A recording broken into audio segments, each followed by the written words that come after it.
নমস্কার, শুনছেন midnight tales. এখানে গল্পেরা কথা বলে। শুরু হচ্ছে এক নতুন যাত্রা, এক নতুন শুভারম্ভ, যেখানে গল্পের বাঁকে বাঁকে ডানা মেলে কল্পনার মেঘেরা। তাই শুরুও করছি এক বিশেষ চরিত্রের সঙ্গে, তারানাথ তান্ত্রিক। এক এমন ক্লাসিক যা বাঙালি সাহিত্য প্রেমীদের কাছে চিরকালীন আকর্ষণ। শ্রদ্ধেয় শ্রী বিভূতিভূষণ বন্দ্যোপাধ্যায়ের অমর সৃষ্টিকে পরবর্তী প্রজন্মে এগিয়ে নিয়ে গেছেন তার যোগ্য পুত্র শ্রী তারাদাস বন্দ্যোপাধ্যায়। তাদের প্রতি রইল আমাদের গভীর শ্রদ্ধা ও কৃতজ্ঞতা। এছাড়াও বিশেষভাবে ধন্যবাদ তথাগত বন্দ্যোপাধ্যায় মহাশয়কে আমাদের পাশে থাকার জন্য। আজ শুনবেন তারানাথ তান্ত্রিকের গল্প অভিশপ্ত দেবতা। চলুন তাহলে শুরু করি।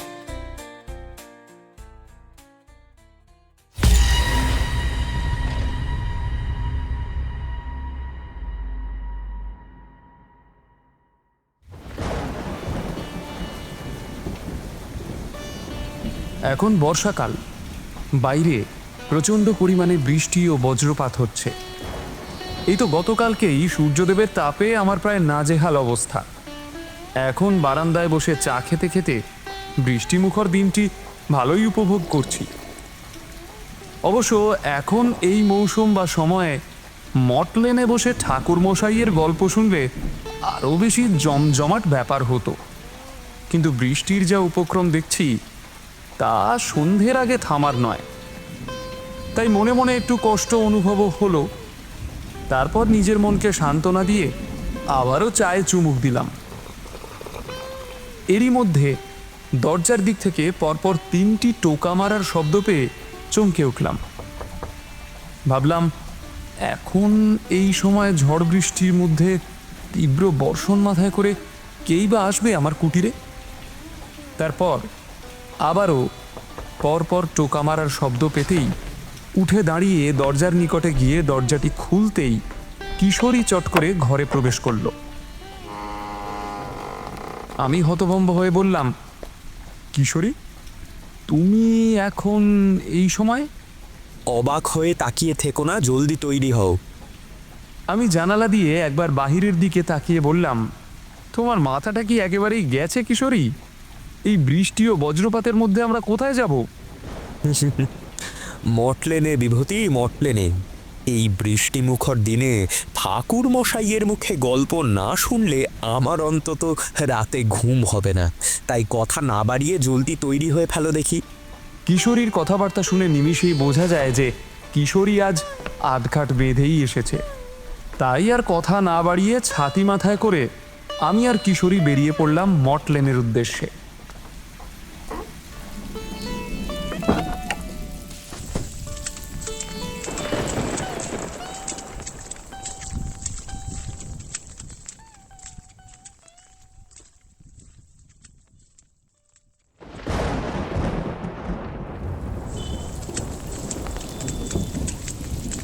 রাস্তা দিয়ে হাঁটতে হাঁটতে পাশে থাকা তেলে ভাজার দোকান থেকে তেলে ভাজা কিনে নিলাম। তখনই একটি অতি প্রয়োজনীয় বস্তুর কথা মনে পড়তেই কিশোরীকে বললাম, এই যে কিশোরী, ঠাকুরমশাইয়ের প্রিয় পাসিং শো এনেছো তো? কিশোরী পকেট থেকে পাসিং শোয়ের প্যাকেটটি বের করে আমার চোখের সামনে তুলে ধরে বলল, এই যে নাও। হয়েছে হয়েছে, এখন চলো।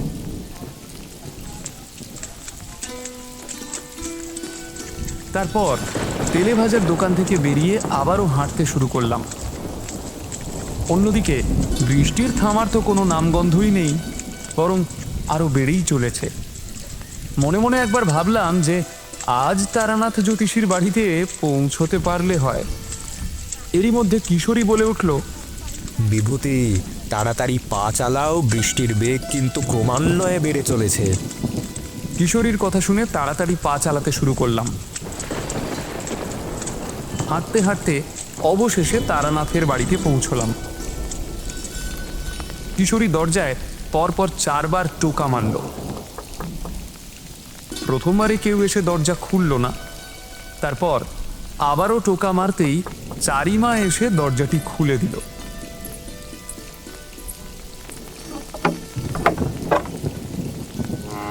তারপর আমাদের দেখে বলল, আরে কাকা বাবু, তোমরা এসেছো? এসো এসো, ভিতরে এসো। আমি ভিতরে প্রবেশ করে তেলে ভাজার থলেটি চারিমার হাতে দিলাম।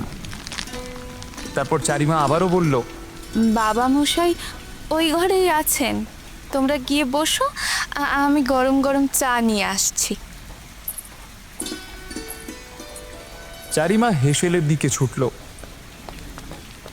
আমরাও তারানাথ জ্যোতিষীর ঘরে পৌঁছলাম এবং দেখলাম তারানাথ ধুলোয় জর্জরিত বইপত্র ঘাঁটছে। কিশোরী একটু সামনের দিকে এগিয়ে গিয়ে বলল, কি করছেন ঠাকুর মশাই? কে? তারানাথ যেন চমকে উঠল। তারপর পিছনের দিকে ফিরে আমাদের দেখে তারানাথ বলল, ও, তোমরা এসেছো? তেমন কিছুই নয়, ওই পুরনো পুঁথিগুলো পরিষ্কার করছিলাম, এই আর কি। তা তোমরা দাঁড়িয়ে আছো কেন? হ্যাঁ, বসো বসো। আমরা তারপর তক্তপোষের উপরে গিয়ে বসলাম। তারানাথ বইপত্রগুলো একপাশে রেখে আমাদের কাছে এসে বসল। তারপর জানালা দিয়ে বাইরের দিকে তাকিয়ে বলল, আজ আমার জীবনেই ঘটে যাওয়া একটি ঘটনার কথা খুবই মনে পড়ছে। সেই ঘটনাটা যাওয়া সত্ত্বেও আমি কখনো ভুলতে পারিনি। কিশোরী শোনা মাত্রই বলে উঠল, তাহলে আর দেরি করবেন না ঠাকুর মশাই, গল্পটি বলতে শুরু করুন। হ্যাঁ হ্যাঁ, বলবো। তার আগে কথা শেষ হতে না হতেই কিশোরী পাসিং শোয়ের প্যাকেটটি তারানাথের সামনে এগিয়ে দিল। এরই মধ্যে চারিমা ঘরে উপস্থিত হলো। আমাদের সামনে গরম গরম চা আর তেলে ভাজা রেখে বলল, কাকা বাবু, আজ রাতে কিন্তু খেয়েই যেতে হবে। আচ্ছা চারিমা, আজ রাতে আমরা খেয়েই বাড়ি ফিরব। তারপর চারিমা প্রস্থান করল। আমি 1 কাপ গরম চা হাতে তুলে নিলাম। তারানাথ পাসিং শোয়ের প্যাকেট থেকে একটি সিগারেট বের করে ধরালো।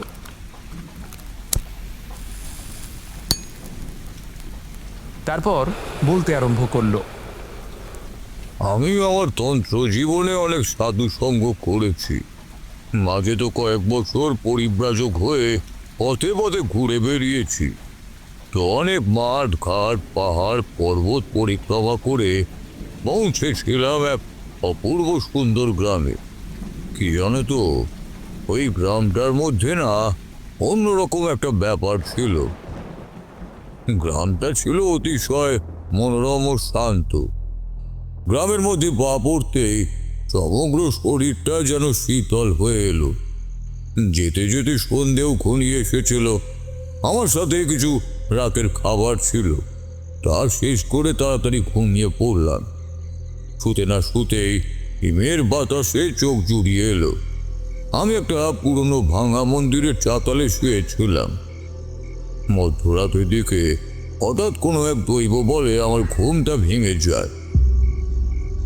মনে হলো দূরে কোনো এক গাছের ফাঁক করে কেউ একটা দাঁড়িয়ে আছে। তবে ওই দিকটায় ঠিক অন্ধকার বলা চলে না, আবার আলোকিতও নয়। বরং এই দিকটার চেয়ে ওই দিকটায় কোনো এক মৃদু আলোর আবহ ছিল। আর ওই আলো ছায়ার খেলার মধ্যে কেউ একটা দাঁড়িয়ে ছিল। কিছুটা এগিয়ে যেতে ভালোভাবে চেয়ে দেখলাম অমর জীবন দাঁড়িয়ে রয়েছে। আমি আজকে উঠলাম এবং বললাম, অমর জীবন, তুমি এই সময় এখানে কি করছো? নেত্রপুরে যাও তারানাথ, সেখানকার মানুষ খুবই বিপদে আছে। সেখানে তোমাকে খুবই প্রয়োজন। তুমি ছাড়া তাদের আর কেউ রক্ষা করতে পারবে না। এই বলে চোখের একটা পলক ফেলতে না ফেলতেই অমর জীবন যেন হাওয়ার সাথে মিলিয়ে গেল। তারানাথ কিছুক্ষণ চুপ করে থেকে আবার বলতে আরম্ভ করলো, তোমাদের তো আমি বলেছি, এই অমর জীবন এক অদ্ভুত ব্যক্তিত্ব। সে কেন যে আসে আর কেনই বা সে চলে যায় তা আমি বুঝতে পারতাম না। তবে এটুকু আমি বেশ ভালো করেই জানতাম, এই মহাত্মা আমার ভালোর জন্যই বারবার এগিয়ে আসে, আর পরম পিতার ইশারা ছাড়া গাছের একটা পাতাও নড়ে না। এই সব কিছুই তার ইচ্ছায় হয়। তবে পিছনে লুকিয়ে থাকে এক গভীর রহস্য, যা বরাবরের মানুষের মঙ্গলের জন্যই সংগঠিত হয়ে চলে এই জড় জগতের মাঝে।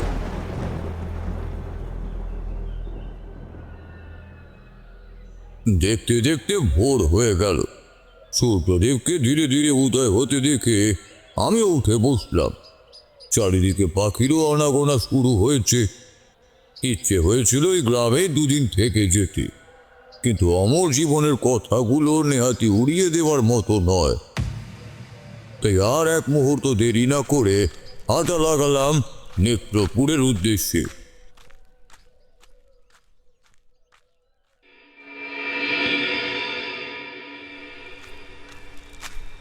নেত্রপুরে পৌঁছতে পৌঁছতে সন্ধে ঘনিয়ে এলো। গ্রামে পা রাখা মাত্রই মনে হলো অশুভ কিছুর ইঙ্গিত পেলাম। তোমরা তো জানো, তন্ত্র সাধনার বলে অশুভ কিছু সংস্পর্শ এলেই আমরা তা আগে থেকেই বুঝতে পারি। যাকে সেই সুদূর বল্লভপুর থেকে হেঁটে আসার কারণে আমার খুব ক্লান্তি অনুভব হলো। কিছু দূর হেঁটেই দেখতে পেলাম এক বিশাল জারুল গাছ। তার নিচে গিয়ে পিঠ ঠেকিয়ে বসলাম। ফলে সকল জড়তা নিমিষের মধ্যেই কেটে গেল। লক্ষ্য করলাম চারিপাশ একদম নিস্তব্ধ, কোনো জনমানব নেই। আশেপাশের ঘরগুলোতে হ্যারিকেনের আলো পর্যন্ত জ্বলছে না, যেন সবাই অন্ধকার গৃহে ছিটকিনি দিয়ে প্রাণ ভয়ে বসে আছে। পাশে থাকা ঝোপঝাড় থেকে ভেসে আসছে অজস্র ঝিঁঝি পোকার ডাক। সেদিন ছিল অমাবস্যা, ফলে শরীরের ভিতরে আরো শিহরণ খেলিয়ে দিচ্ছিল। ঠিক তখনই নিস্তব্ধতা কাটিয়ে শুনতে পেলাম এক বালকের ভয়ানক আর্তনাদ। উঠে দাঁড়াতেই দেখলাম বালকটি প্রাণ ভয়ে আমার দিকে ছুটে আসছে। তার কান ফাটা চিৎকারে গাছের শয়ে শয়ে পাখি ডানা মেলে উড়ে যাচ্ছে। তখনকার পরিবেশটা নারকীয় পরিবেশের চেয়ে 1 ইঞ্চিও কম মনে হলো না আমার। তারপর বালকের ঠিক মাথার উপরে যা দেখলাম তা দেখার জন্য পুরোপুরিভাবে আমি প্রস্তুত ছিলাম না। দেখা মাত্রই শরীরের ভিতর দিয়ে এক অস্বাভাবিক শিহরণ খেলে গেল। দেখলাম বালকটিকে 3টে ভয়ানক অশরীরী নরপিশাচ ঘিরে আছে। তার কি বিভৎস চেহারা! চোখ না যেন জ্বলন্ত অগ্নিপিণ্ড, দাঁতগুলো ধারালো ছুরির ন্যায়, যেন এক কামড়েই সব কিছু উপড়ে নেবে। এবং তাই ঘটল। বালকটি যখন প্রাণ ভয়ে ছুটছিল, ঠিক তখনই মাঝে থাকা পিশাচটি বালকটির পেটে ছুরির ন্যায় হাত ঢুকিয়ে নাড়ি ভুড়ি টেনে বের করে আনলো। আহ, সে কি বিভৎস! বালকটি মাটিতে লুটিয়ে পড়ল। বালকটি মাটিতে লুটিয়ে পড়ার ঠিক সঙ্গে সঙ্গে পিশাচ 3টিও কোথায় যেন উধাও হয়ে গেল। আমি শুধু নীরব দর্শকের ন্যায় তাকিয়ে ছিলাম। তারপর বালকটির কাছে গিয়ে বালকটির মাথা উঠিয়ে নিজের কোলের উপর স্থান দিলাম। বালকটির মৃতদেহ থেকে চোখ পেটে জল বেরিয়ে এলো। একেবারেই কাছে থাকা সত্ত্বেও আমি কিছুই করতে পারলাম না। দাঁড়িয়েছিলাম পাষাণের ন্যায়। আমি মনে মনে এইমাত্র ঘটে যাওয়া সব কিছুর জন্য নিজেকেই দোষী সাব্যস্ত করলাম।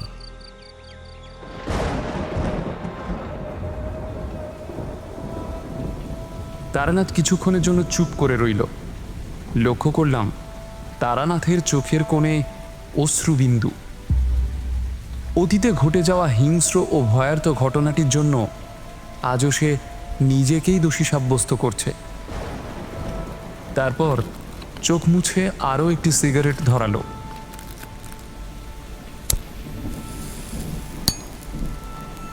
এবং বলল, বালকটির মাথায় যখন হাত বুলিয়ে দিচ্ছিলাম, তখনই শুনতে পারি ছেলে হারানো এক মায়ের আর্তনাদ। মানিক মানিক বলে এদিকেই আসছে।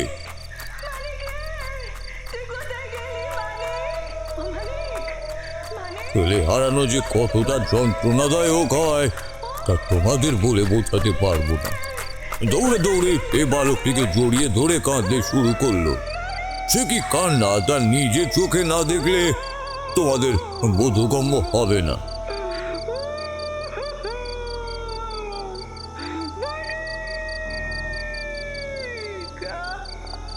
দূর থেকে লক্ষ্য করলাম কয়েকজন গ্রামবাসী হাতে মশাল নিয়ে এদিকেই আসছে। কাছে আসাতে দেখলাম গ্রামবাসীর চোখে মুখে আতঙ্কের ছাপ স্পষ্ট। তারপর আমার দিকে তাকিয়ে বলল, আগে আগে আপনাকে তো ঠিক চিনলাম না। আপনি কে বাবা? আমি তারানাথ চক্রবর্তী, সুদূর থেকে এসেছি। পথব্রজে চলতে চলতে এই গ্রামে এসে উপনীত হয়েছি। এই কথা শোনা মাত্রই কয়েকজন আমার চরণে লুটিয়ে পড়ল ও কান্না জড়ানো ভাঙা গলায় বলল, আমাদের রক্ষে করুন ঠাকুর মশাই, আমাদের যে খুব বিপদ। এই নিয়ে 5 জনের প্রাণ ওরা শুষে নিয়েছে। এভাবে চলতে থাকলে পুরো গ্রামই একদিন জনমানবহীন শ্মশানে পরিণত হবে। তার আগে ওদের আটকান ঠাকুর মশাই, তার আগে ওদের আটকান। গ্রামবাসীদের এইভাবে কথা শুনে আমি খুবই বিচলিত হয়ে পড়লাম। তখন মাথায় একটা কথাই ঘুরপাক খাচ্ছিল যে এই গ্রামে নিশ্চিত কোনো বড় অঘটন ঘটেছে, যার ফলে নরপিশাচ 3টি এভাবে নিরীহ মানুষদের মারছে। তখনই আমাদের মাঝে এক সম্ভ্রান্ত পরিবারের লোক এসে উপস্থিত হলো। তার চোখ মুখেও ভয় ও আতঙ্কের ছাপ স্পষ্ট। জমিদার বাবু, ইনি তারানাথ চক্রবর্তী, আমাদের এই ভয়াবহ পিশাচগুলানের থেকে মুক্তি দিতে এসেছেন। জমিদার গ্রামবাসীদের মুখে কথা শোনা মাত্রই আমার সামনে হাঁটু গেড়ে বসে পড়ল এবং কাঁদো কাঁদো কণ্ঠে বলল, আমাদের এই বিপদ থেকে রক্ষা করুন ঠাকুর মশাই। জানি না কেন আমাদের উপরে এই অভিশাপটা এসে পড়ল। যে করে হোক আপনাকে ওই পিশাচদের আটকাতেই হবে। আমি তখন জমিদার বাবুকে থামিয়েই বললাম, ওই পিশাচদের আটকানোটা অতটা সহজ হবে না জমিদার। ওরা প্রতিশোধের আগুনে দাউ দাউ করে জ্বলছে, ফলে সেই আগুনই হত্যা করছে এই গ্রামের নিরীহ মানুষদের। প্রতিশোধের জন্য? হ্যাঁ হ্যাঁ জমিদার মশাই, যখন ওরা বালকটির নাড়ি ভুড়ি টেনে ছিঁড়ে বের করছিল তখন আমি ওদের চোখে স্পষ্ট প্রতিশোধের আগুন লক্ষ্য করেছিলাম। কিন্তু কিন্তু কেন ঠাকুর মশাই? সেটা তো আমার থেকে ভালো আপনি জানেন জমিদার মশাই। এই গ্রামে কিছুদিন আগে খুব বড় একটি অঘটন ঘটে, যার ফলে ওরা এইভাবে মানুষদের নৃশংস যন্ত্রণাদায়কভাবে মারছে। আমার কথা শোনার পর জমিদার খানিকক্ষণ নিস্তব্ধ হয়ে রইল। আমি তখন নিস্তব্ধতা কাটিয়ে আবারও বললাম, আর চুপ করে থেকো না জমিদার, আমাকে সবটা খুলে বলো যে কি হয়েছিল এই গ্রামে। জমিদার তখন দীর্ঘ নিঃশ্বাস ফেলে বলতে শুরু করলো, ঠাকুর মশাই, আমার একটি মেয়ে ছিল, বড় আদরে নাম রেখেছিলাম সরস্বতী। 2 বছর বয়সেই ও ওর মাকে হারায়। তারপর থেকে আমি ওকে আদরে মাতৃস্নেহ পিতৃস্নেহ দিয়ে বড় করেছি। খুবই অসাধারণ প্রতিভার অধিকারী ছিল আমার মেয়ে। সঙ্গীত নৃত্যে আমার মেয়ের সমকক্ষ অত্র গ্রামে কেউই ছিল না। দিনের বেশিরভাগ সময়ই ও এইসব নিয়েই থাকতো। এদিকে মেয়ের বিয়ের বয়সও পেরিয়ে যাচ্ছে, ফলে বেশ কিছুদিন মেয়ের বিয়ে নিয়ে বিচলিত ছিলাম। তারপর একদিন গ্রামের পণ্ডিত মশাইকে বাড়িতে ডেকে পাঠালাম মেয়ের কুষ্টি বিচারের জন্য। কুষ্টি বিচার করে তিনি আমাকে ভীত স্বরে বললেন, জমিদার মশাই, আপনাকে যে কিভাবে বলি। পণ্ডিত মশাই, আমার সাথে কথা বলতে সংকোচ বোধ করবেন না। গোষ্ঠী বিচার করে যাই দেখছেন আমাকে তা সবটা খুলে বলুন। আমার কথা শেষ হওয়ার পরেও তিনি খানিকক্ষণ চুপ করে রইলেন। তারপর বললেন, জমিদার মশাই, কুষ্টি বিচার করে যা দেখলাম তা তো খুবই দুঃখজনক। এবং স্পষ্ট দেখাচ্ছে যে আপনার মেয়ে আপনার মেয়ে মাঙ্গলিক। গ্রহশ্রেষ্ঠ মঙ্গলদেবের তীব্র অভিশাপ বা কোপ পড়েছে আপনার মেয়ের ওপরে। আর আপনি তো জানেনই, মাঙ্গলিক মেয়েকে যে পাত্রই বিবাহ করবে না কেন তার মৃত্যু সুনিশ্চিত। সবটা শুনে হতভম্বের ন্যায় অবাক দৃষ্টিতে তাকিয়েছিলাম পণ্ডিত মশাইয়ের দিকে। চিন্তায় আমার শরীর থেকে ঘাম বেরোতে শুরু করলো। আমার মেয়ে সাংসারিক সুখ পাবে না, মাঙ্গলিক হওয়ার কারণে যে পাত্রই তাকে বিয়ে করবে সেই নাকি মৃত্যুর কোলে ঢলে পড়বে। চোখ ফেটে জল বেরিয়ে এলো আমার। হায় ঈশ্বর, শেষ পর্যন্ত মা মরা মেয়েটির কপালে এই ছিল। চোখ মুছে আবারও বললাম, পণ্ডিত মশাই, আমার মেয়ের কি কোনোদিনই বিয়ে হবে না? হ্যাঁ? কথাটি শোনা মাত্র লক্ষ্য করলাম পণ্ডিত মশাইয়ের চেহারায় পূর্ণিমার চাঁদের মতো আলো ঝলমল করতে লাগলো, যেন তিনি আমাকে কিছু বলার চেষ্টা করছেন, কিন্তু সাহসের অভাবে তিনি তা প্রকাশ করতে পারছেন না। অবশেষে তিনি বললেন, যদি অভয় প্রদান করেন একটি কথা বলতে পারি। আমার ছেলে মণিমোহনের কুষ্টি বিচার করে আমি দেখেছি, তার ভিতরে একটি দৈব শক্তির প্রভাব রয়েছে, যার ফলে আপনার মেয়ে সরস্বতীর সঙ্গে যদি আমার ছেলের বিবাহ হয় তাহলে মঙ্গলদেবের কোপ কেন, কোনো অপশক্তি তার কোনো ক্ষতি করতে পারবে না।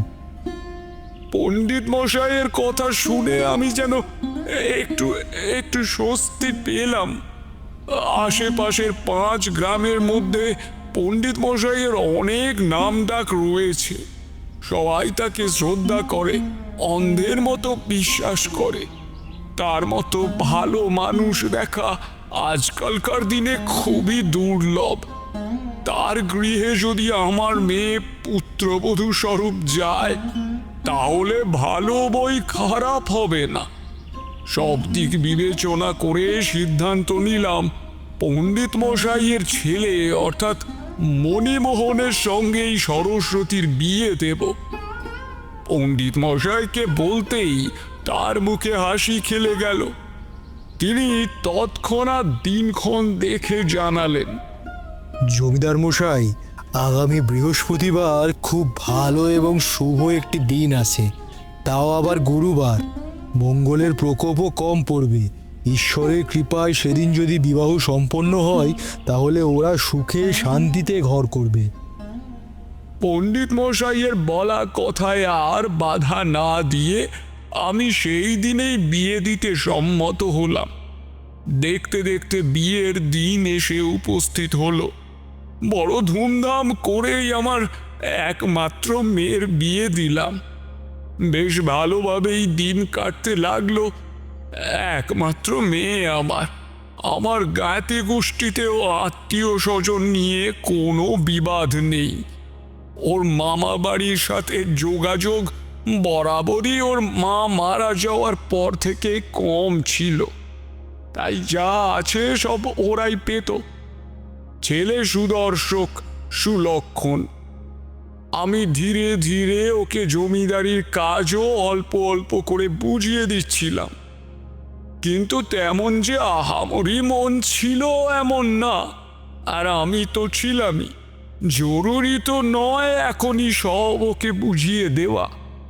এখনকার ছেলে এত তাড়াতাড়ি শুধু শুধু চাপ বাড়াবেই বা কেন?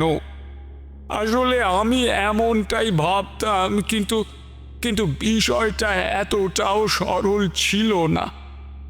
মূল কথায় আসি, দুর্গা পূজা লক্ষ্মী পূজা শেষে এলো ভূত চতুর্দশীর রাত।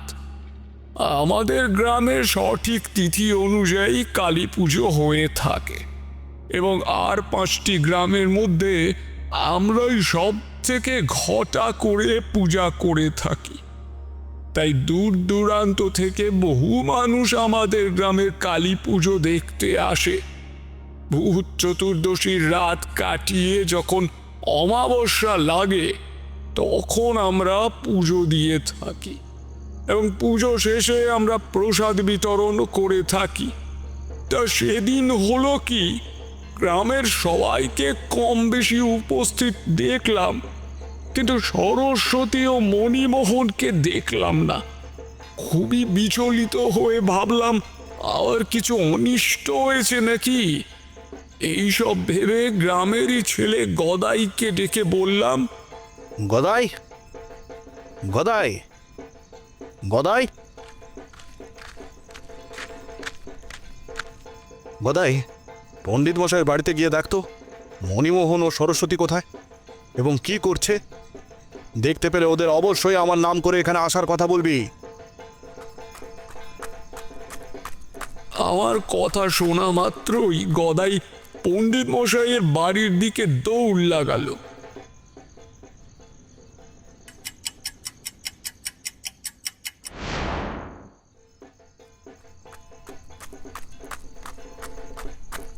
বেশ কিছুক্ষণ পরে এসে গদাই আমাকে বলল, জমিদার বাবু, সারা বাড়ি তন্ন তন্ন করে খুঁজেছি, কিন্তু মণিমোহন ও সরস্বতীকে দেখতে পাইনি। কথাটি শোনা মাত্র আমার মাথায় যেন আকাশ ভেঙে পড়ল। মানেটা কি? ওরা দুজন এখন এই সময় কোথায় বা যাবে? খুবই চিন্তিত হয়ে পড়লাম। তখন মাথায় একটা প্রশ্নই আসছিল, কোথায় কোথায় যেতে পারে ওরা? ঠিক ঠিক তখনই ঝোপঝাড়ের দিকে চোখ যেতে দেখলাম তিনটি ছেলে ঝোপঝাড় পেরিয়ে উত্তর দিকে যাচ্ছে। একদম সামনের ছেলেটির হাতে মশাল থাকায় দূর থেকে যতটুকু দেখা যায় তাতে দেখলাম দুজনের মাঝখানে থাকা ছেলেটি কাঁধে করে এক অস্বাভাবিক ভারী বস্তু নিয়ে যাচ্ছে। কেন জানি না আমার মনে সন্দেহের দানা বাঁধলো যে কেন ওরা উত্তর দিকেই যাচ্ছে।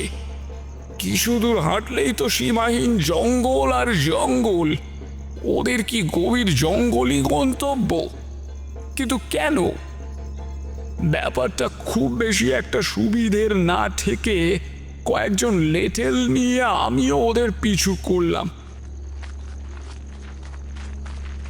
কিছু দূর হাঁটার পরই যা অনুমান করেছিলাম একদম তাই অক্ষরে অক্ষরে মিলল। ওরা জঙ্গলের গভীরেই যাচ্ছে। হয়তো কোনো অসৎ কার্য সিদ্ধি করার জন্য। হাঁটতে হাঁটতে এক সময় ওদের চোখে ঠাউর করতে পারলাম না, যেন নিমিষের মধ্যেই জঙ্গলের সাথে মিশে গিয়েছে।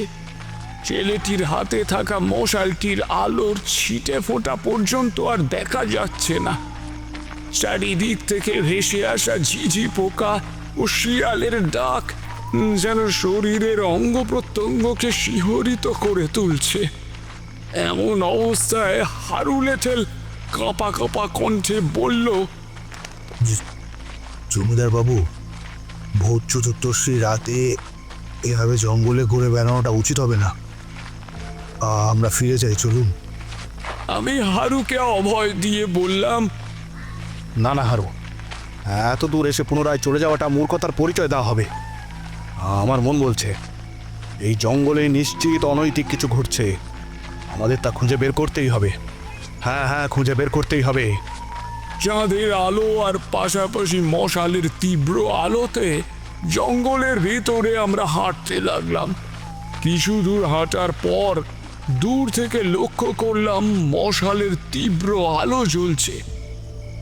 তখন একজন লেটেল বলল, জমিদার বাবু, হয়তো ওরা তিনজন ওখানেই আছে। আর দেরি না করে পা চালাও, তাড়াতাড়ি পা চালাও। দূরে জ্বলতে থাকা মশালের তীব্র আলো লক্ষ্য করে এগোতে থাকলাম। একটি ঝোপের আড়ালে দাঁড়িয়ে দেখলাম তিনজন লাল ধুতি পরিহিত তান্ত্রিক পুরুষ কোনো এক ক্রিয়াকর্ম করছে। সামনে জ্বলন্ত অগ্নিকুণ্ড, সেই অগ্নিকুণ্ড যার উদ্দেশ্যে প্রজ্বলিত করা হয়েছে তার সাকার মূর্তি ওই আলোয় স্পষ্ট বোঝা যাচ্ছে। এক এক ভয়ঙ্কর দেব মূর্তি। পাথুরে সেই মূর্তির 4 হাত আর 3 পা। কিন্তু কিন্তু ওই দেবের চোখ শুধুমাত্র একটি। কপালের মাঝ বরাবর সেই চোখের দিকে তাকালে গা ঘিনঘিনিয়ে ওঠে। ওই ওই দেবতার পিছনে বিরাট একটা লেজ। লেজের পুরো অংশে শত শত সজারুর কাঁটার ন্যায় কিছু একটা উন্মোচিত হয়ে রয়েছে। ওই লেজি আবার উপরের দিকে উঠে বিরাট পঞ্চমুখী সর্পের ন্যায় দেবতাকে ঘিরে রয়েছে। আর সেই সর্পের জিহ্বাগুলো দিয়ে যেন অগ্নিবাষ্প নির্গত হচ্ছে। দেবতার 4 হাতের মধ্যে ডান দিকের 2 হাতে রয়েছে খড়গ ও নীল পদ্ম, এবং বাম দিকের 2 হাতে রয়েছে মানুষের কঙ্কাল। মস্তক ও টকটকে লাল রক্তে পরিপূর্ণ পাত্র। খানিকক্ষণ পরেই দেখলাম একজন তান্ত্রিক পুরুষ উঠে দাঁড়িয়ে অপদেবতার ডান হাতে থাকা উদ্যত উন্মুক্ত খড়গটি নামিয়ে মাথায় ঠেকালো।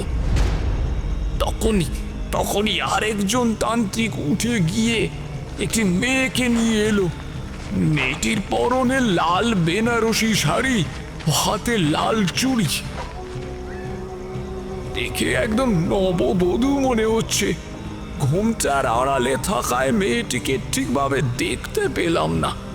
অপদেবতার সামনেই রাখা ছিল প্রকাণ্ড একটি খাড়া। ওই খাড়া দিয়ে তাজা কালচে লাল বর্ণ টগবগিয়ে মাটিতে পড়ছে, যেন ঠিক এক্ষুনি ওই খাড়া তার পিপাসা নিবারণ করছে।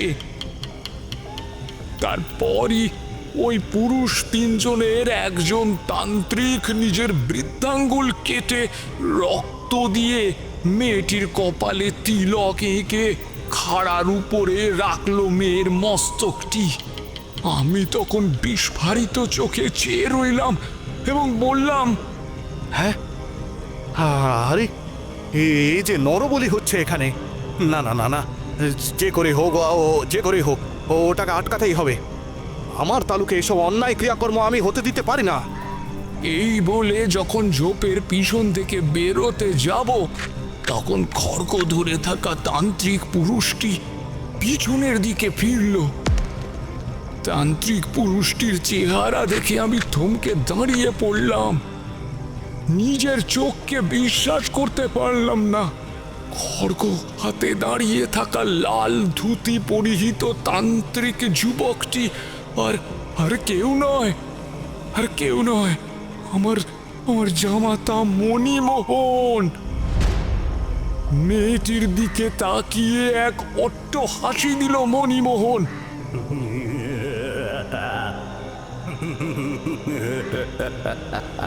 সেই হাসির শব্দে জঙ্গলে পশু পাখিও কেঁপে উঠল।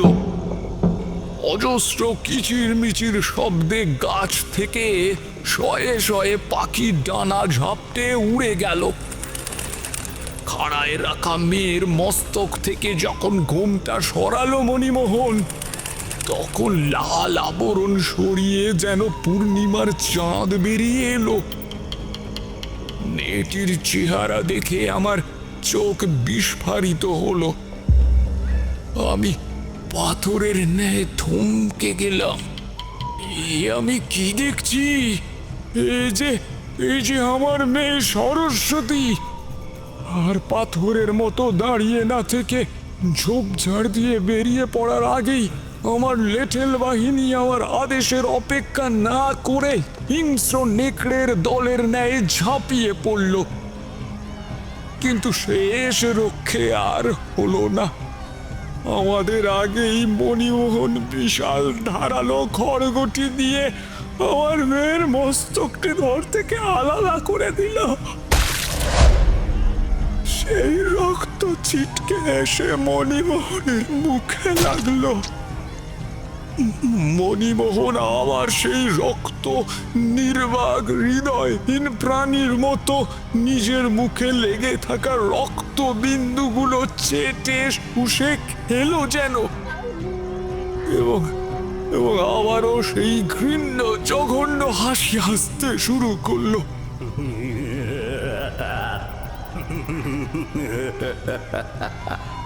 এই নৃশংস জঘন্যতম ক্রিয়াকর্মটি ও আমার মেয়ের এইভাবে বর্বর হিংস্র ভয়ঙ্কর মৃত্যু দেখে আমি প্রবল আর্তচিৎকারে শত বিচ্ছিদ্র ভাঙা হৃদয় নিয়ে মাটিতে লুটিয়ে পড়লাম।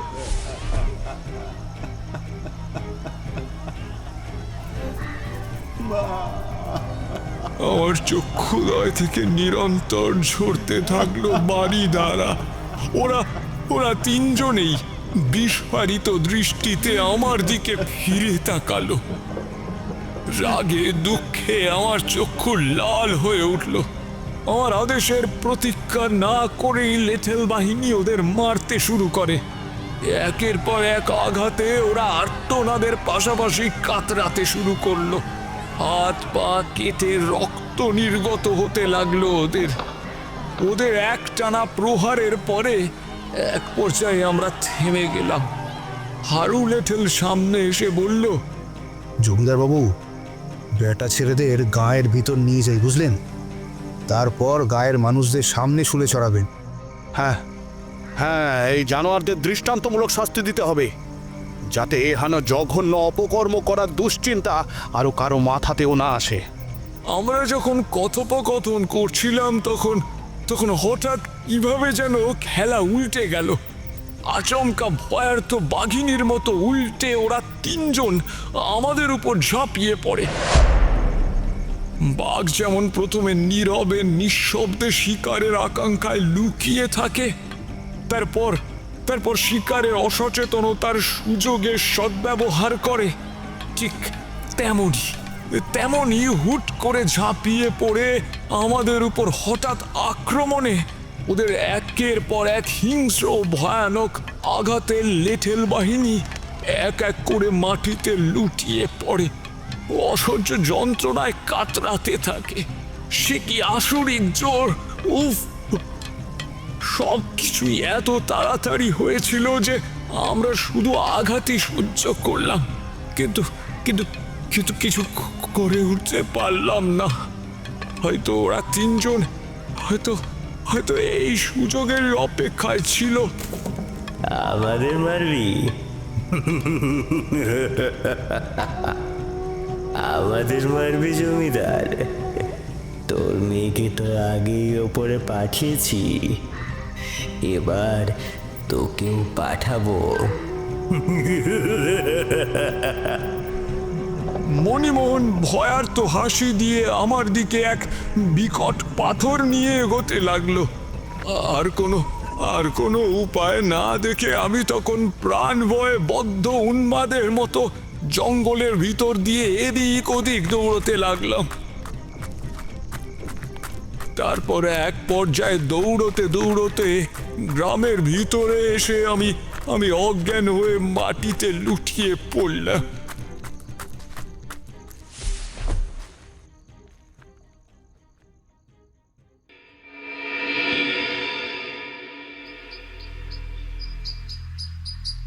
সূর্যদেবের তীব্র আলো চোখে পড়াতে আমার ঘোর কাটল।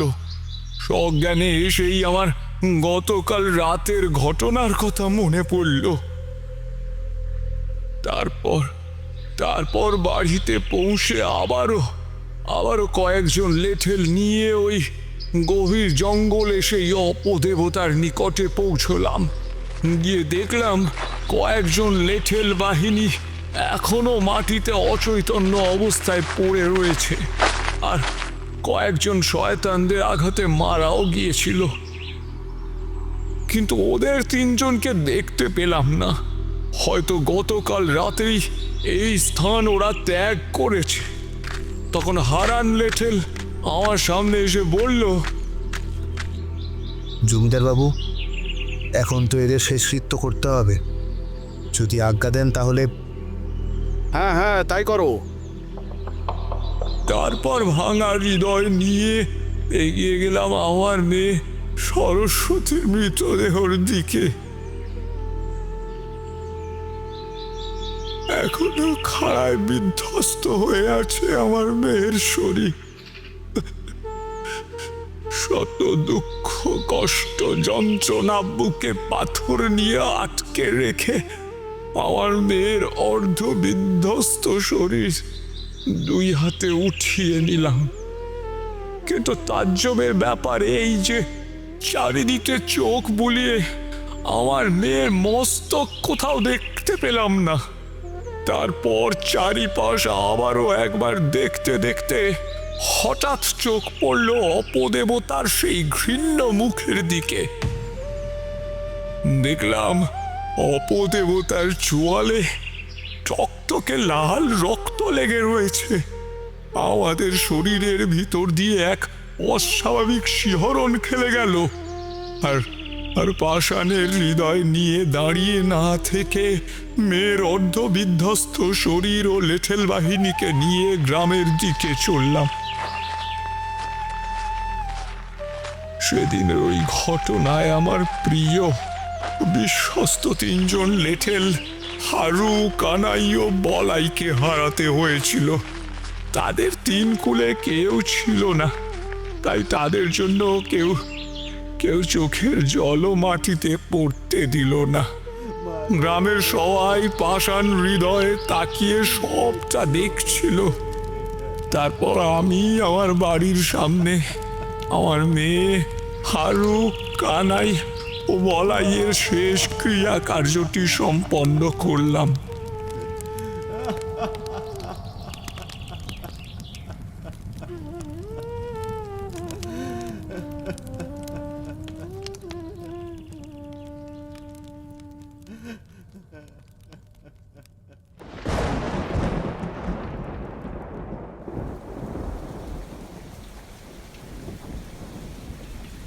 কথা শেষ করে জমিদার কেঁদে উঠল। কি জঘন্যতম ঘটনার সাক্ষী হয়ে রয়ে গেছে জমিদার, তা ভাবলেও মন কেঁদে ওঠে। সত্যি নিয়তির কি খেলা দেখো! পিতা হয়ে জামাতার হাতে মেয়ের বলি দেখা এবং তা আটকাতে না পারা যে কতটা যন্ত্রণাদায়ক ও কষ্টকর হয়ে থাকে সেটা আর তোমাদেরকে বলে বোঝাতে পারবো না। আজও জমিদারের মুখে শোনা সেই হিংস্র ঘৃণ্য ঘটনাটি আমাকে মন থেকে কাঁদিয়ে তোলে। শত চেষ্টা সত্ত্বেও আমি তা বলতে পারি না। কথা থামিয়ে তক্তপোষ থেকে নেমে ঠাকুরমশাই বলল, এই তোমরা একটু অপেক্ষা করো, আমি পাশের ঘর থেকে আসছি, দেখে আসি চারিমা কি করছে। তারানাথ পাশের ঘরে চললেন। জানালার দিকে তাকিয়ে লক্ষ্য করে দেখলাম বৃষ্টি এখনো আপন বেগে চলছে, কোনো বিরাম নেই। বিদ্যুৎ চলে যাওয়াতে মোমবাতি দিয়ে গিয়েছিল চারিমা, তাও এখন নিভু নিভু পর্যায়ে, যেন আলো কাটিয়ে অন্ধকার নেমে আসছে ঘরে। পাশাপাশি বজ্রপাতের তীব্র আওয়াজ যেন আমার ভিতরে ভয়ের জন্ম দিচ্ছে। এক পর্যায়ে মোমবাতির আলো নিভে গেল, অন্ধকার ছেয়ে গেল পুরো ঘরে। তখনই তারানাথ হাতে লণ্ঠন নিয়ে প্রবেশ করে আলো সঞ্চার করল ঘরের ভিতরে। হয়তো তারানাথ আগে থেকেই আঁচ করতে পেরে পাশের ঘরে গিয়েছিল লণ্ঠন নিয়ে আসতে। টেবিলের উপর লণ্ঠনটি রেখে তক্তপোষের উপরে উঠে হেলান দিয়ে বসল। কিশোরী তখন প্রবল আগ্রহে বলল, তারপর কি হলো ঠাকুর মশাই? ও তারপর তো ওই যে ছোট্ট ছেলেটি মরল অপঘাতে। আমি জমিদারকে নির্দেশ দিয়ে বললাম, যে একবার মরেছে সে তো আর ফিরে আসবে না, এটাই সংসারের নিয়ম, কেউই আর ফিরে আসে না। এখন ওই বাচ্চা ছেলেটির অন্তিম ক্রিয়া তোমরা শেষ করো।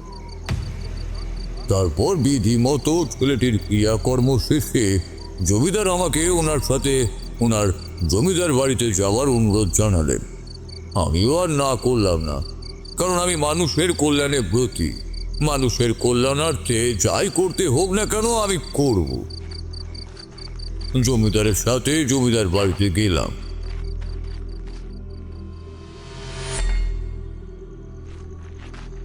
বেশ বড় বাড়ি, কিন্তু সমগ্র মহলে কোনো আতিশয্য নেই। সব কেমন যেন নিস্তব্ধ। জমিদার তার নিজের মহলে নিয়ে গিয়ে বসতে দিলেন। তারপর নিজের হাতে আমার পা জল দিয়ে ধুয়ে দিলেন। আমি অনেকবার বারণ করলেও শুনল না সে। ভাবতে পারো কিশোরী আর বিভূতি, একজন জমিদার, সে শত হলেও এসব কিন্তু সহজ কথা নয় মোটে। তারপর আমাকে অল্প কিছু জল খাবার দেওয়া হলো তখনকার মতো। আমি কিছু জল খাবার খেয়ে নিয়ে বললাম, বলছিলাম যে আপনার কন্যার পুষ্টিটা একবার নিয়ে আসতে পারেন? না, আসলে এমনিই বলছিলাম, দেখালে কিছু বিষয় আমি স্পষ্ট হই আর কি।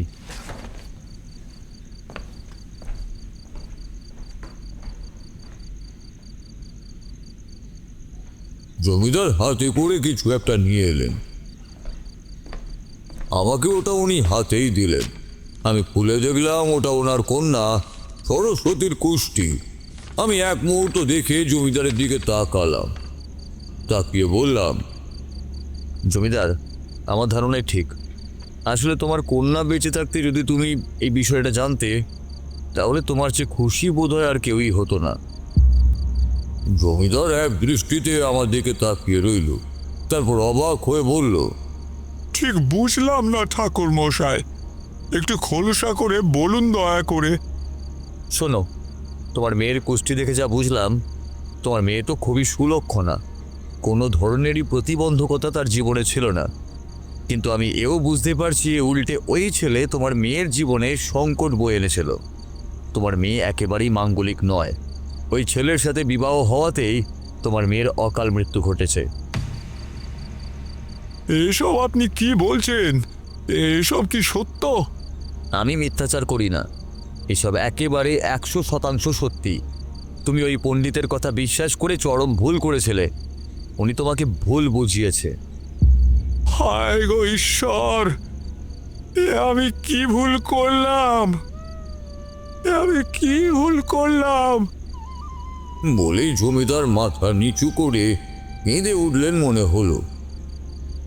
তুমি দয়া করে আর কষ্ট পেও না। আসলে জন্ম মৃত্যু বিয়ে কোনো কিছুই মানুষের হাতে থাকে না। এই গ্রামের সকলেও তো তোমার সন্তান তুল্য। আমরা সবাই মিলে একসাথে এই সমস্যার সমাধান করব। ওদের ঘৃণ্য এই অপকর্মটির শাস্তি ওদের পেতেই হবে। এই নিয়ে তুমি আর অযথা চিন্তা করো না। আমি তার ভাঙা হৃদয় যতটা সম্ভব সান্ত্বনা দিলাম।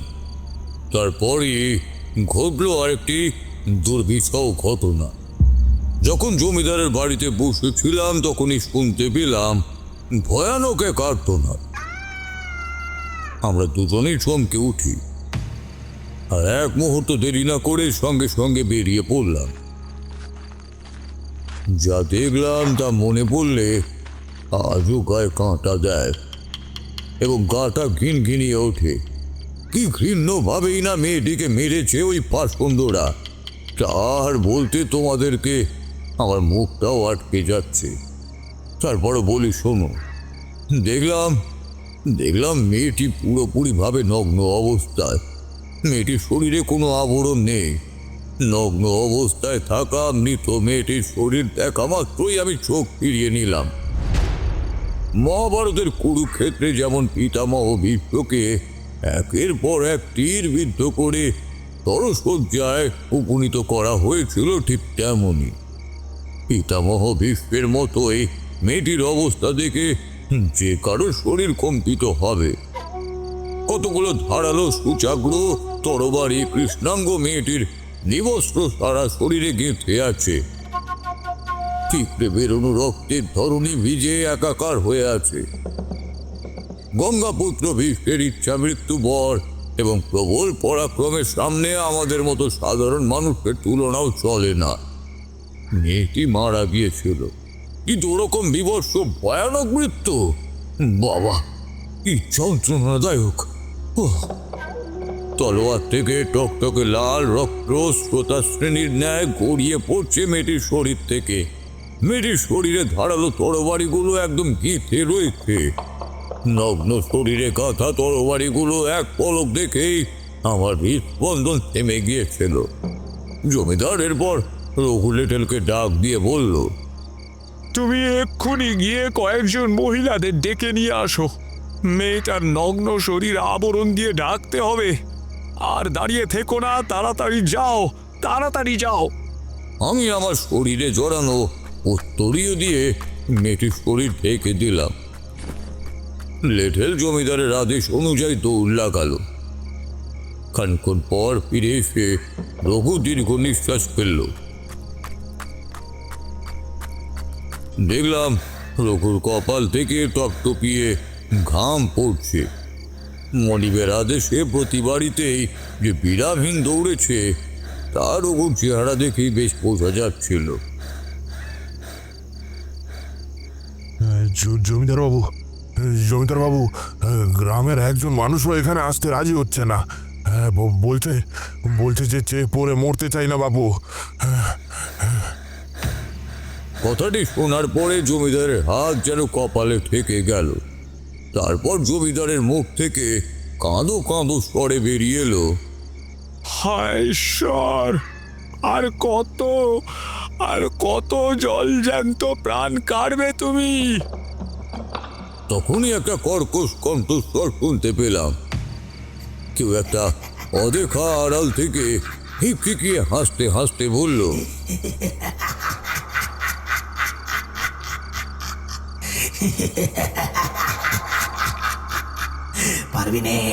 পারবি নে, তোদের সামনে এই গ্রামের প্রত্যেক মানুষকে যন্ত্রণা দিয়ে দিয়ে মারবো। তোরা কিচ্ছু করতে পারবি নে।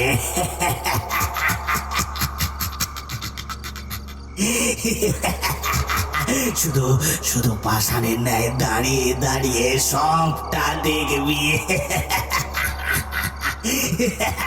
আমারও সেই কর্কশ হাসি দিল ওরা।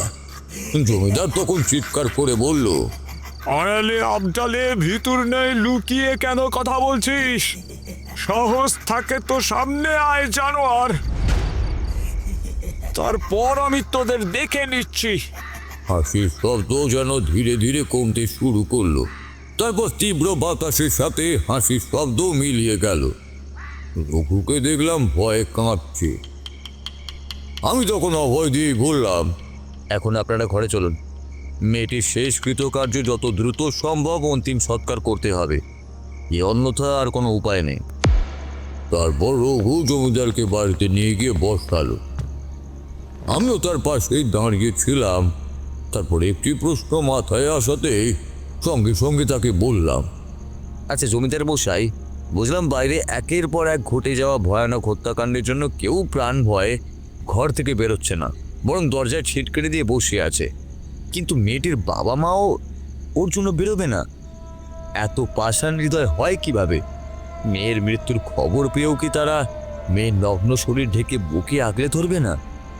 ঠাকুর মশাই, বাইরে যে মেয়েটি শয়তানের আঘাতে মরে ধারালো তলোয়ারগুলোর সাথে গেঁথে রয়েছে, সেই মেয়েটি ছিল আমার মেয়ের অত্যন্ত প্রিয় বন্ধু সুলক্ষণা।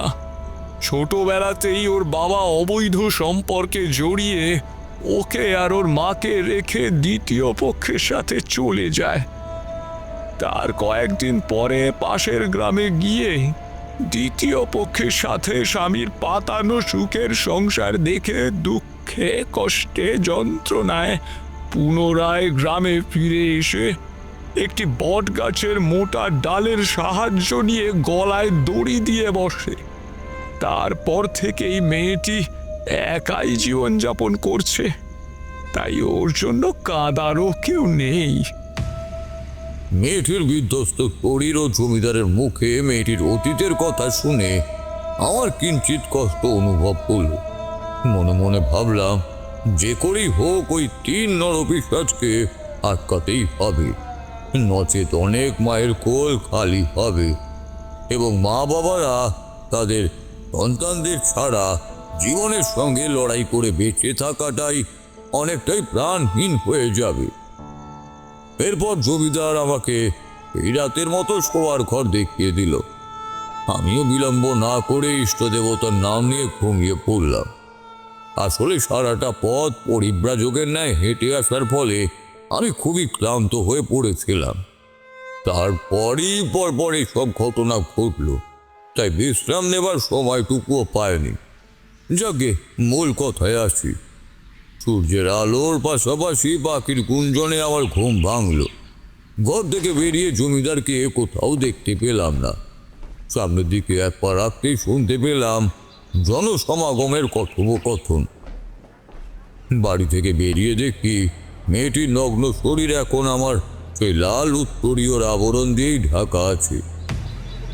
মেয়েটির পাশ দিয়ে গ্রামের মানুষজন দাঁড়িয়ে আছে। রক্তের স্বাদ গ্রহণ করা সেই তীক্ষ্ণ ধারালো তলোয়ারগুলো একপাশে সাজিয়ে রাখা আছে এবং মেয়েটির বিবস্ত্র দেহটি মাটিতে রাখাই ছিল।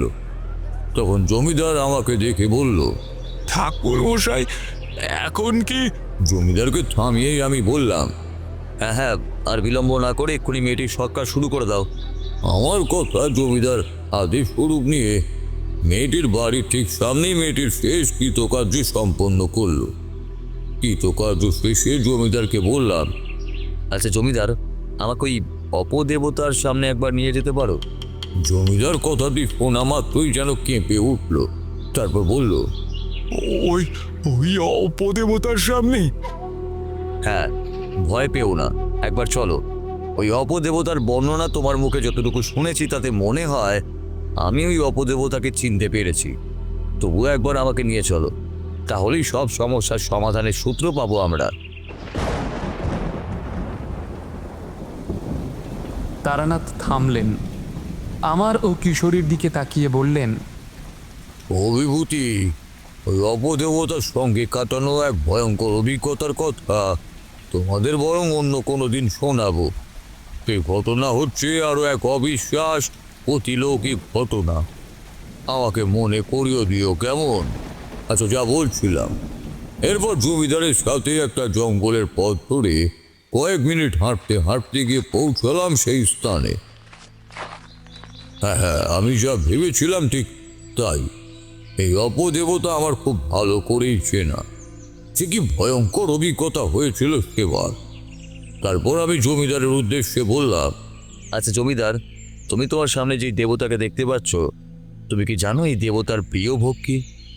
কোন ভোগ নিবেদন করে ওনাকে ডাকতে হয় জানো কি তুমি? অবশ্য তোমার তো জানার কথাও নয়। শোনো, আমি বলছি, এই দেবতার সম্পূর্ণ ব্যাখ্যা জেনে তোমাদের কোনো বিশেষ লাভও নেই। আচ্ছা, তোমার মেয়ের কি শুধু ধরখানাই পেয়েছিলে? মানে বলতে চাইছি, মুন্ডুবিহীন ধর কি পেয়েছিলে শুধু? হ্যাঁ হ্যাঁ ঠাকুর মশাই, আপনি একদম ঠিকই বলছেন। সে আর এক তাজ্জব বিষয়। আমার চোখের সামনেই আমার মেয়েটার বলি হলো, কিন্তু কিন্তু আমাদের ওই ঝামেলার শেষে ওর মুন্ডটা ওধা হয়ে গেল। হয়তো হয়তো চোখের আড়ালেই বনের কোনো হিংস্র সাপদে এসে টেনে নিয়ে গিয়েছিল। জানি না ঠাকুর মশাই, জানি না। ওই অপদেবতার পুজোর নৈবেদ্য হলো সদ্য বিবাহিত যোগিনীর ওনার উদ্দেশ্যে বলি দেওয়া মুন্ডু। তোমার জামাই তন্ত্রে দীক্ষা নেওয়ায় ওর সহধর্মিণী যোগিনী হয়েছিল। বিয়ের আগে থেকে নিশ্চয়ই ও দীক্ষাও নিয়েছিল। এই দেবতার পুজোয় আরও অনেক নিষিদ্ধ সামগ্রী ব্যবহৃত হয়, তবে তা তোমাকে এখন না বলাই ভালো। ঠাকুর মশাই, কিন্তু তা কি করে সম্ভব? এটা তো একটা পাথরের মূর্তি মাত্র। আমার মেয়ের ধর সে কিভাবে নৈবেদ্য হিসেবে ভক্ষণ করেছে? জড় পাথরের পক্ষে কি এ কাজ আদৌ সম্ভব? এটা তো তুমি খুবই অজ্ঞানীর মতন কথা বললে জমিদার। আমাদের সনাতন ধর্মের মূল সারই তো হলো পাথরের ঈশ্বরের বাস, তা নয় কি? তাহলে তুমিই বা কালী পুজো কেন করছো? আমারই বা এখানে আসার কারণ কি? লাল পাগড়িদেরই খবর দিতে। আহা, দেবী অহল্যা কি পাথর হয়েছিলেন না? ভগবান শ্রীরামের চরণ স্পর্শে তিনি কি মুক্তি পাননি? জলেও তো পাথর ভাসে। এইসব তো আর নতুন কথা নয়। ওদিকে ঠিকভাবে তাকাও, দেবতার মুখে লেগে থাকা টাটকা শুকিয়ে যাওয়া কালচে রক্ত কি দেখতে পাচ্ছ না? আমার কথা শুনে জমিদার থমকে গেল।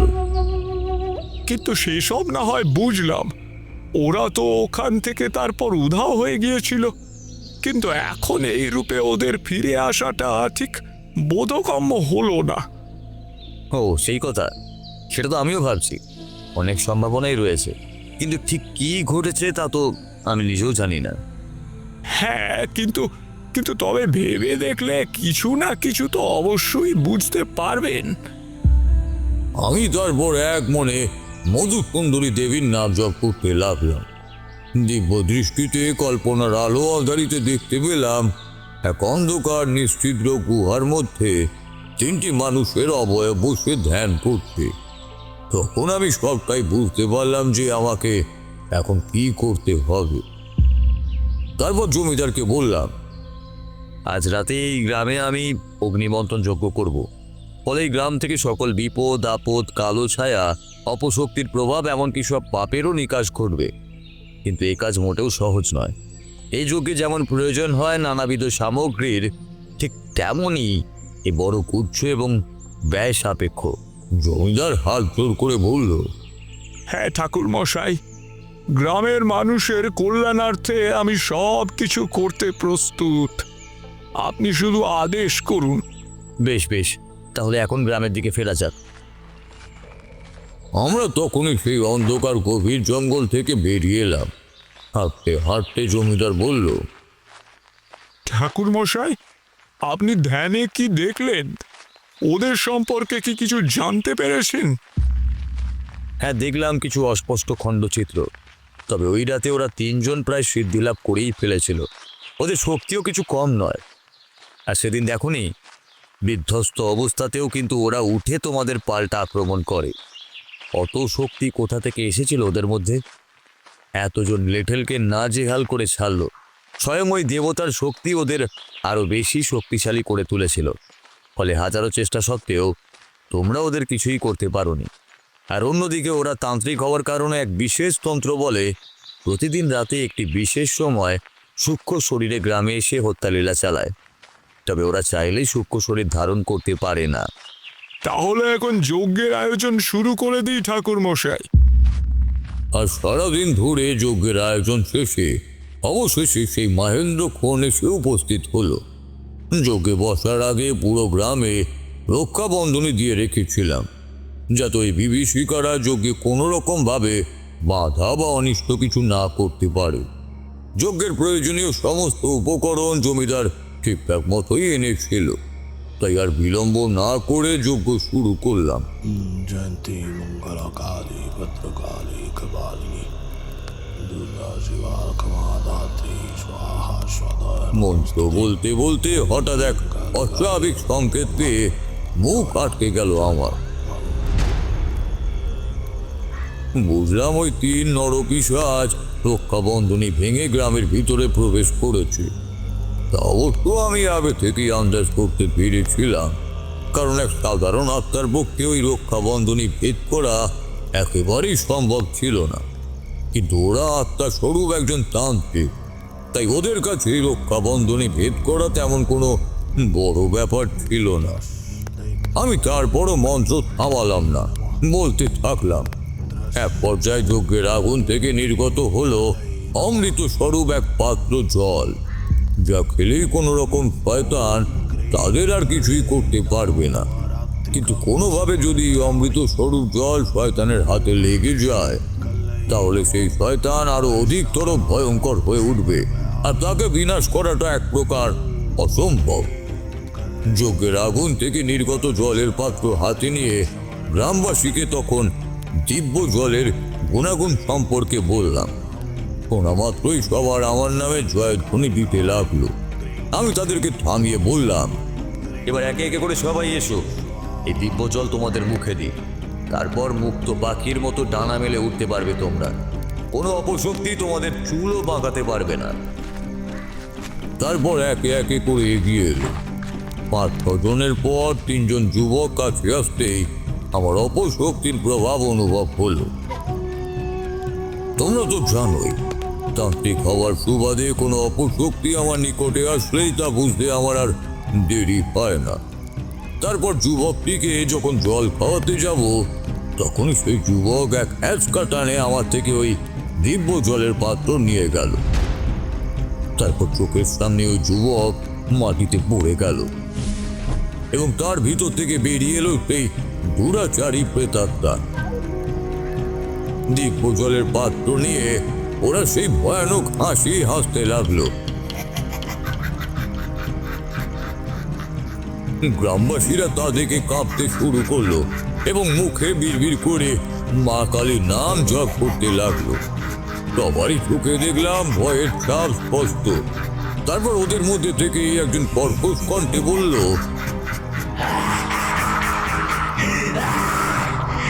মূর্খ তারানাথ, তুই মূর্খ। কি ভেবেছিলিস এই ঐশ্বরিক জল খাইয়ে গ্রামবাসীদের আমাদের হাত থেকে বাঁচাবি? এখন এই দিব্য জল খেয়ে আমরা আগের থেকে বেশি বলশালী হয়ে উঠব। ওদের হাসি শুনে যেন সকলের হৃৎপিণ্ড এক মুহূর্তের জন্য স্তব্ধ হয়ে গিয়েছিল। আমিও তখন নীরব দর্শকের ন্যায় দাঁড়িয়েছিলাম এবং সঠিক সময়ের অপেক্ষা করছিলাম। হাসি থামিয়ে ওরা তিনজনই সেই দিব্য ঐশ্বরিক জলটি পান করলো। জলটি খাওয়া মাত্রই ওদের শরীর থেকে ঝলমলে তেজস্বী আলো উন্মোচিত হতে লাগলো। যখন ওই তিন নরপিশাচ আনন্দের দিশেহারা হয়ে যাচ্ছিল, তখন গ্রামের মানুষের চোখে তীব্র আতঙ্ক ও ভয়ের ছাপ স্পষ্ট হয়ে উঠল। সম্মুখ সমনের ভয়ে গ্রামের সবাই কুঁচকে গেছে। ওই তিন নরপিশাচ মূর্তির হাসির শব্দ তিন দিক থেকে ধ্বনিত হতে লাগলো। আকাশ বাতাস যেন মাতালের ন্যায় দুলতে লাগলো। কিছুক্ষণ পরেই হঠাৎ ওদের তিনজনের হাসির শব্দ আর্তনাদের ধ্বনিতে রূপান্তরিত হলো। ওদের সারা শরীর জ্বলতে শুরু করেছে। ওদের আর্তনাদের শব্দ শুনে গ্রামের সবাই অবাক হয়ে ওদের দিকে নিবদ্ধ দৃষ্টিতে তাকিয়ে আছে। ওই তিন ভয়াল মূর্তির শরীর মুহূর্তের মধ্যেই ভস্ম হয়ে গেল।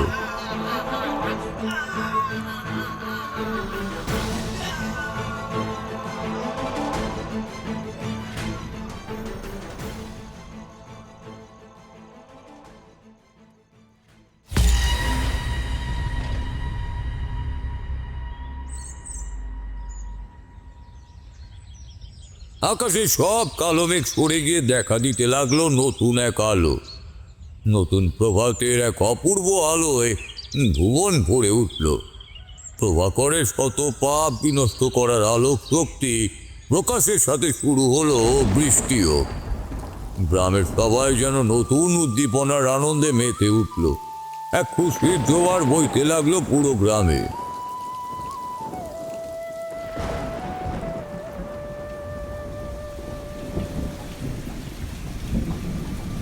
কিশোরী হঠাৎ এক লাফ দিয়ে বলে উঠল, আহা, সাধু সাধু, এ যেন আনন্দ ধারা বহিছে ভুবনে।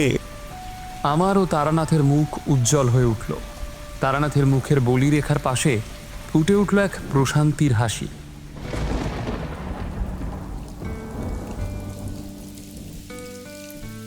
জমিদার আমার সামনে এসে লুটিয়ে পড়ল। ঠাকুর মশাই, আপনি সাক্ষাৎ ভগবান। আপনি না আসলে আমাদের এই গ্রামের যে কি হতো। এই গ্রাম দিনের শেষে হয়তো এক শ্মশানে পরিণত হতো। জমিদারের দু চোখে দুঃখ আনন্দ মিশ্রিত অশ্রু। আমি জমিদারকে বললাম, তোমার গ্রাম থেকে সকল বিপদ কেটে গিয়েছে। যা একবার চলে গিয়েছে, যাকে তুমি হারিয়ে ফেলেছো, তাকে নিয়ে আর ভেবো না। এই গ্রামের মানুষের কল্যাণ ও হিত করাই তোমার বাকি জীবনের একমাত্র মন্ত্র হোক। এটাই তোমার নিয়তি। আপনার আজ্ঞা শিরোধার্য প্রভু। তবে আমার মনে একটা প্রশ্ন আছে। নিঃসংকোচে বলো। কিন্তু ঠাকুর মশাই, ওই অমোঘ সলিল পান করলে তো ওদের শক্তি আরো বেড়ে যাওয়ার কথা, কিন্তু উল্টে ওদের তো আরো চরম দুর্গতি হলো। ও এই ব্যাপার। আসলে কি জানো তো, যে কোনো কাজ শক্তিতে সম্ভব নয়, খুব সহজেই সেই কাজ বুদ্ধি দিয়ে সম্পূর্ণ করা যায়। আমি মিথ্যাচার করি না, কিন্তু মানুষের হিত সাধনে মিথ্যাচার মোটেও পাপ নয়। ভগবান শ্রীকৃষ্ণ গীতাতে তো তাই বলেছেন। বিষয়টা আর একটু খোলসা করেই বলি। শোনো, ওরা তন্ত্র মতে দীক্ষিত। তন্ত্রশাস্ত্রের অল্প বিস্তর অনেক কিছুই ওরা জানে। ওদের এভাবে হারাতে গেলে আমাদের আরও বেশি পরিশ্রম ও শক্তি প্রয়োগ করতে হতো, হয়তো আরও কারো জীবন যেত। অগ্নিমন্থন যজ্ঞ আমি করিনি। আমি ওদের বিভ্রান্ত করার জন্যই এই কথা বলেছিলাম। অগ্নিমন্থন এত সহজ নয় হে জমিদার। আমি এক সাধারণ শান্তি যজ্ঞের আয়োজনই করিয়েছিলাম, শুধু একটু আড়ম্বর বেশি ছিল। ওই জল আমি বিশেষভাবে মন্ত্রের দ্বারা বানিয়েছিলাম, যা খেলে নিমেষের মধ্যেই ভস্ম হয়ে যাবে ওরা। তাই গ্রামবাসীদের সাধারণ জল এবং ওদের মন্ত্রভুক্ত জল খাইয়েছিলাম। এতটুকু ছলনার আশ্রয় না নিলে ওদের বিনাশ করা যেত না হে জমিদার। সত্যি আপনার বুদ্ধির প্রশংসা করতে হয় ঠাকুর মশাই। আপনি যেভাবে ওদের ছলনার দ্বারা মারলেন তা বলতে গেলে অভাবনীয়। আপনি স্বয়ং ঈশ্বরের দূত হিসেবে এসে আমাদের বাঁচিয়েছেন। হ্যাঁ হ্যাঁ, ঈশ্বরের আশীর্বাদ সর্বদাই তোমাদের মাথার উপরে থাকুক, তাই কামনা করি। এবার যে আমাকে যেতে হবে। না না ঠাকুর মশাই, তা বললে কি করে হয়? আপনি এখনই চলে যাবেন? অন্তত কিছুদিন আমাদের এই গ্রামে থাকুন। আপনার সেবা করার কোনো সুযোগই যে আমরা পেলাম না। না না জমিদার, তুমি বলেছো এতেই আমি অনেক বেশি খুশি হয়েছি। আসলে আমাদের মতো সাধু সন্ন্যাসীদের এক স্থানে বেশি দিন থাকতে নেই, তাই ঈশ্বর চাইলে অবশ্যই আমাদের অন্য কোনো দিন আবার দেখা হবে। হ্যাঁ চলি, ভালো থেকো তোমরা। এই বলে তারপর ওই গ্রাম থেকে আমি প্রস্থান করলাম। পুনরায় বেরিয়ে পড়লাম আবার নতুন কোনো অভিজ্ঞতার সন্ধানে।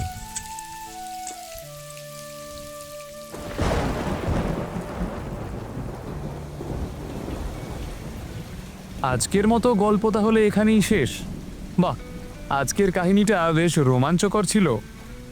তাহা যা বলেছ ভায়া। ঠাকুরমশাই, তাহলে ওই ভয়ঙ্কর অপদেবতাকে নিয়ে আপনার অভিজ্ঞতার গল্প অন্য একদিন শুনবো তাহলে। হ্যাঁ, মনে করিও বলবো কোন।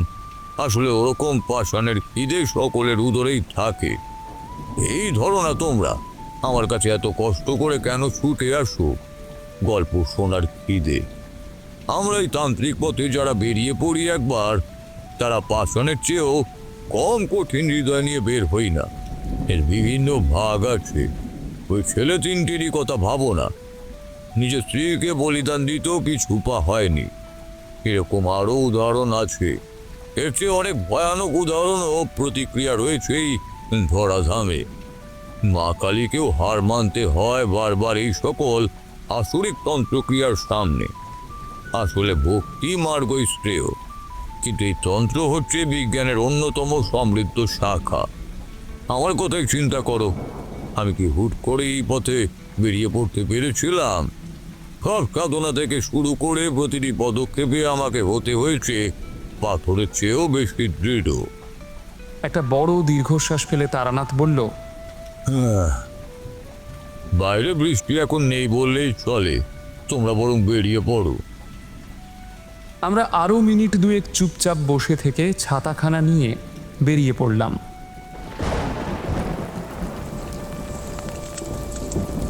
দূর আকাশে কালো মেঘেরা এসে চাঁদের আলোকে আটকে রেখেছে।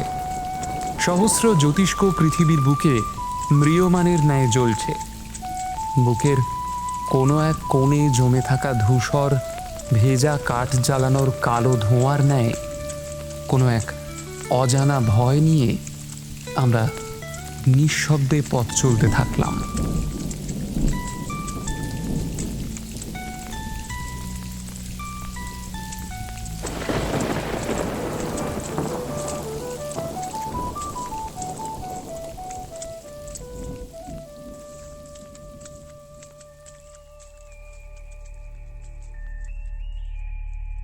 শুনছিলেন আমাদের আজকের গল্প বিশ্বজিতের কলমে তারানাথ তান্ত্রিক ও অভিশপ্ত দেবতা। গল্পটি কেমন লাগলো কমেন্টে জানাতে ভুলবেন না। এরকম আরও গল্পের নোটিফিকেশন পেতে আমাদের চ্যানেলটি সাবস্ক্রাইব করে পাশে থাকুন। যাতে আমাদের এই গল্পের যাত্রা অব্যাহত থাকে। আপনারা আরও কোন ধরনের গল্প বা সাহিত্যের কোন বিশেষ গল্প শুনতে চান কমেন্টে জানিয়ে দিন। আমরা সর্বোচ্চ চেষ্টা করব আপনার পছন্দের গল্প পরিবেশন করার। আপনার লেখা 5 থেকে 10,000 শব্দের গল্প চাইলে পাঠাতেও পারেন এই ইমেল ঠিকানায়। নির্বাচিত গল্প পরিবেশন করা হবে আমাদের চ্যানেলে। আজকের গল্পে তারানাথ তান্ত্রিকের চরিত্রে ছিলেন বুবাই আকাশ সাহা, অন্যান্য চরিত্রে ছিলেন সৌরভ রায়, অরিত্র মুখার্জি, নিগম সরকার, শুভজিৎ ভট্টাচার্য, অনুশ্রী, সৈকত কর্মকার এবং আবির অধিকারী। দেখা হবে নতুন কোনো গল্প নিয়ে। ততক্ষণ স্টে সেফ, স্টে টিউনড।